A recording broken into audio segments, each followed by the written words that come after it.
No último sábado, tivemos o nosso culto de Advento com a participação das irmãs Selner. Hoje eu quero compartilhar um resumo da pregação e oportunizar a ouvirmos novamente duas músicas. Primeiramente, vamos ouvir a música Foi em Belém, cantada então pelas irmãs Margit, Clarice, Margarete e Cláudia. Eu quero também agradecer ao seu Vigan Decker por nos conceder as gravações. Então vamos ouvir a primeira música.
Todos os dias somos surpreendidos por sinais de alerta. Uma sirene, por exemplo, como esta, serve para sinalizar que uma casa, uma loja, um prédio está sendo ameaçado. Tem também a sirene de ambulâncias, bombeiros ou polícia que indicam algum tipo de acidente ou um sinistro. Quase 2 anos atrás, a sirene em Brumadinho não tocou e, em consequência disso, morreram 270 pessoas. Outro sinal de alerta que nós também conhecemos é o famoso despertador. Aquele que nos acorda, nos desperta do sono quando temos que trabalhar, quando temos que levantar. Quantas pessoas já perderam a hora, perderam um ônibus, perderam um avião, perderam um trabalho porque o despertador não tocou? Sirenes, despertadores são sinais para chamar a atenção de algo importante que está por acontecer. Os 4 domingos que antecedem o Natal são sinais de alerta que nos querem alertar para aquilo que há de vir, aquilo que está por acontecer. Há centenas de anos, o despertador, a sirene de Deus, está tocando. No Evangelho de Marcos, capítulo 13, 24 a 37, Jesus se referiu a coisas que ainda não se cumpriram completamente. 40 dias depois da Páscoa, Jesus subiu aos céus. E a promessa que ele nos deixou é que um dia ele voltaria. Nesse texto de Marcos 13, 3 vezes Jesus diz que ninguém sabe o dia e a hora quando ele vai voltar. Jesus diz que é preciso vigiar para que ninguém seja encontrado dormindo. E no último versículo de Marcos 13, Jesus conclui resumindo e enfatizando a parte mais importante a ser feito.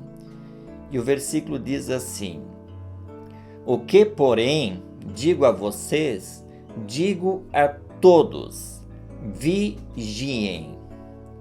A ênfase do capítulo 13 é vigiar. 7 vezes Jesus diz para vigiar, para ficar atento, ficar de sobreaviso. Amados, amadas, vocês estão atentos, atentas, vigiando para esperar a volta de Jesus? Quem sabe a hora de acordarmos, porque os sinais de Deus estão cada vez mais visíveis. Talvez a pandemia seja um sinal de que a sua volta esteja cada vez mais próxima. O mais importante não é tentar adivinhar quais são os sinais de quando Jesus vai voltar, mas sim estar preparado e vigilante. O apóstolo Paulo, em 1 Tessalonicenses 5:6, ele diz: "Não durmamos como os demais, pelo contrário, vigiemos e estejamos sóbrios." Pedro, primeira carta de Pedro 5:8 diz: "Sejam sóbrios e vigilantes. O inimigo, o diabo, anda em derredor como um leão que ruge procurando alguém para devorar." Vigiar é ficar atento para não cair na armadilha do diabo. Vigiar é ficar ligado nas coisas de Deus, é ficar ligado na palavra de Deus, na oração, na comunhão com Cristo e com os irmãos na fé. Infelizmente, tem gente que é devorado pelo leão quando permanece no sono da incredulidade, quando é dominado pela preguiça de orar, pela preguiça de ler a palavra, pela preguiça de viver em comunhão com Deus e também com a sua igreja. Advento é tempo de se preparar, de vigiar para aguardar a volta de Jesus. Ele já veio uma vez em forma de bebê, mas a promessa é que agora ele virá pela segunda vez para buscar o seu povo. E a pergunta que eu quero deixar para cada um de vocês é: em que situação você se encontra? Dormindo, não dando a mínima para as coisas de Deus, para a importância de vigiar e crer na volta de Jesus? Ou você está ligadão, está atento, vigiando, se preparando, se fortalecendo diariamente em oração, na sua palavra e comunhão? E eu quero finalizar com o versículo 36, que diz: Se ele vier, Jesus, de repente, que ele não os encontre dormindo. Se ele vier de repente, que não os encontre dormindo. Que você e eu não sejamos encontrados dormindo, mas que nós sejamos encontrados, preparados, vigiando, aguardando a sua volta com toda alegria. E para finalizar esta gravação de hoje, eu convido para ouvirmos mais uma música. E a música que será então cantada é O Primeiro Natal.